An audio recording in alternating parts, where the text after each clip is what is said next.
ও বৌদি, বলছি তোমার ঢুকে গেছে?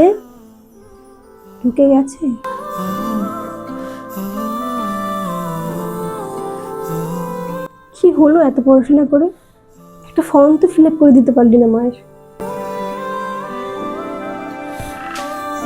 এই, তোমার ঢুকে গেছে গো?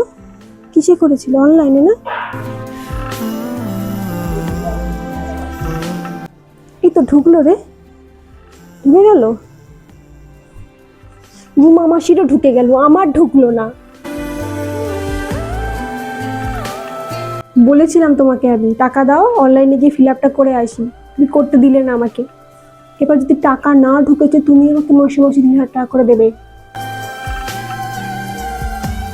তুই অনলাইনে করতে গিয়ে 500 টাকা দিয়ে ফর্ম ফিল আপ করেছিলি রে? আমাকে একটু জায়গাটা বল না রে। বড় ইচ্ছে করছে ডাকতে।